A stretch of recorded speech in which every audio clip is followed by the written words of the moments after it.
I think I really liked homework sometimes. It's the worst thing that has ever happened at school, man. I was a good child who used to do his homework and always handed in time. For some reason, that's when the nice shows happen to be. And then also that's when homework decides to be. It's like, you've not handed in. I've not seen your book because I know your handwriting normally stresses me and stuff. Let me see your book. No, I didn't care. I didn't really enjoy doing homework. I think the only time I enjoyed doing homework was with art only. Other the rest I would fight to do it. Let's not even talk about it. I hated homework. We just put it at that, man. You've traumatized me. This is like a horrible TBT for me, man. It's you suck. You're mean people, I swear. This film took 2 years to make. It's 6 minutes, it took 2 years.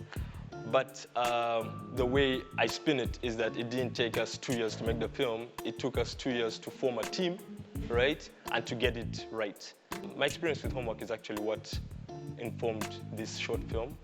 It was a look at what happens with the kids and how they view the incoming trouble, which is the teacher. For example, Mr. Ketch, he's this overqualified maths teacher, and he's very serious, and he has to embody all those dangerous teachers that all of us had in school, right? And but I view him as a person who cares a lot about his work. From one teacher to another. Okay, I could relate with the character because I know how annoying students can be. I'm a teacher by profession, so I know how irritating students can be, and you just channel some suppressed frustration from days of teaching practice and put it into the voicing, and it brought Mr. Okech to life. Mr. Okech is the evil teacher within me. Let me say it that way. One of you did not hand in your homework. How do I relate to Tendo? I think I do, because when I was in primary school, they used to cane you if you don't have homework or if you've done poorly, depending on the day. So this one day I had no homework and I claimed that I had tonsillitis because it just sounded like a cool disease.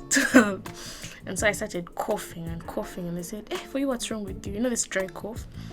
So I said I had tonsillitis over the weekend, so I couldn't do the homework. The teacher said, what? Does tonsillitis affect your hands? Why couldn't you do the homework? Get down. And yeah, I got my 3 strokes.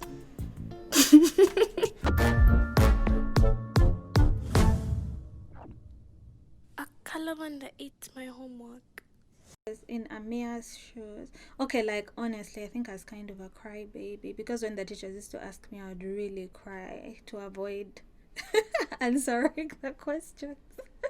Yeah, and just not say anything. Yeah, maybe fake faint to get away with it. Every girl does it. It's like our out of jail card for everything. Spill your secrets. At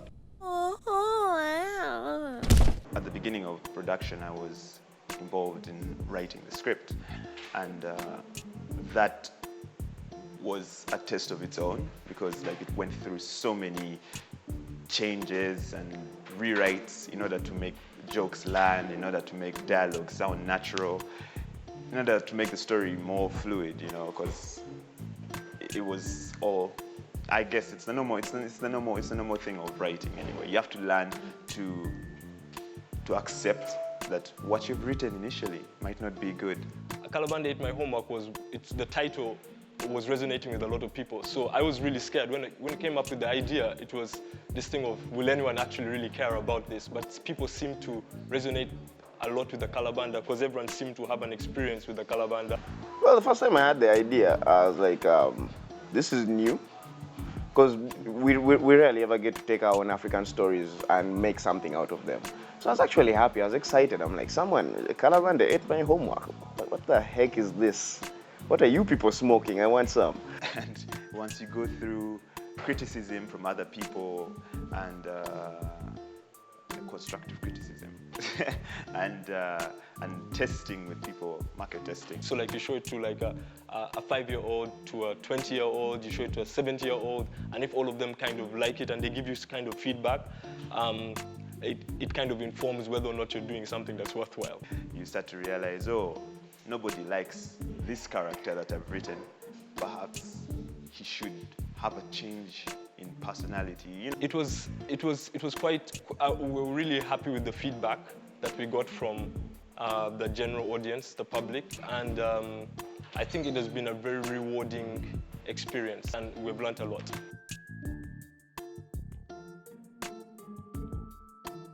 After the script, you go to what we call, you develop the character profiles based on what you wrote in the script, and you take those character profiles and you give them to a concept artist. We give all that information to the concept artist, and then he is inspired to kind of draw something. So that goes with Tendo and all the other characters, and even the classroom and the environment. For some reason, I don't know how the brain is wired, but when you learn something, you get gas. So it began getting quite interesting. At first, it was frustrating. Like, man, I'm this bad guy, I can't draw. But then all of a sudden, you're no longer the bad guy, and you have to learn stuff. But with time, it made so much sense, and I began learning.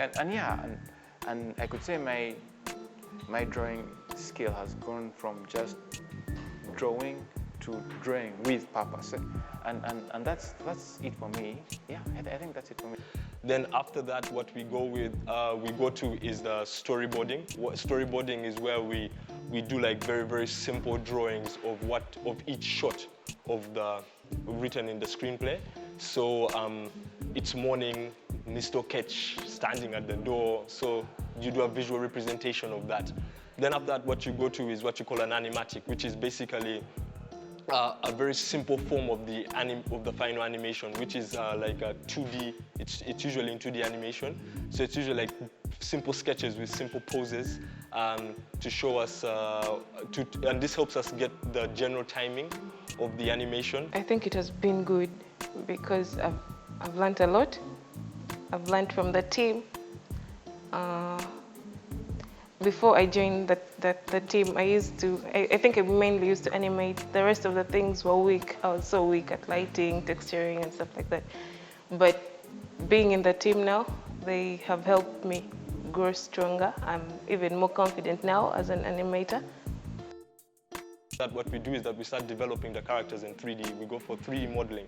So 3D modeling, we get all of the concept artists' drawings, the environments, the characters, and then we develop them in 3D. So we try our best to keep as much of the essence of the drawing in 3D form.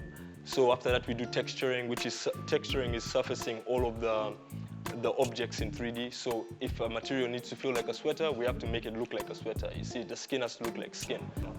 My favorite stuff is it's putting the passes together. Because when you're rendering, like we do multi-pass rendering, so you have ambient occlusion, you have specular, you have diffuse, you have all that stuff. So when they're by themselves, they really look bad. You're like, how can something come out of this? But when you layer them and put them together and compose them, it turns into something so fantastic, and you just hard to believe that this is what I was doing 5 minutes ago. Yeah, so my favorite part is putting it all together. Then after that, what we do is we go for the rigging process. So the rigging is you put in bones, and bones help the characters move around. So it's like you're building a skeleton, and you also build the faces. So we're actually like creating real like people, almost like these digital people, to help us actually animate the rest of the film. There's a shot of Okech, of him saying, you all receive for the sins of one soul when he gets out a cane, a meter rule out of his back. It was so cool. I loved it. It was my best shot, and watch out for it, man. It's my shot. So after that, we actually go into the animating process, which is where the animators get all these rigs, and they start animating each of the shots one by one. It's a tedious process. It's usually the longest of production, but it's quite rewarding. And after that, we go for lighting. You light all of the scenes. Daytime has to feel like daytime. There's some stylistic components in there, right? So you try to make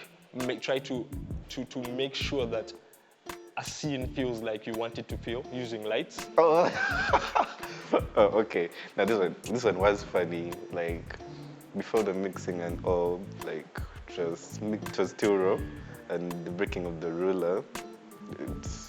Something like a bone breaking, as Robin would say. It was so funny. It's not just pressing a big button and then everything happens. You actually prepare all of these files and you start rendering them in passes. So we render the ambient occlusion pass, we render the Z-depth pass, we render the color pass, we render the specular pass. So all of these things are going to be useful for the next stage of production, which is compositing, where you bring all these things together, you tweak some of them to make things, to enhance them. This is where you actually even do the color correction, and you make the film feel like it's supposed to feel. You get the final result. After that, you go and you hope everyone likes it, right? So after that, after compositing is final editing, and you kind of release the film, and that's how you get it done. So that's it.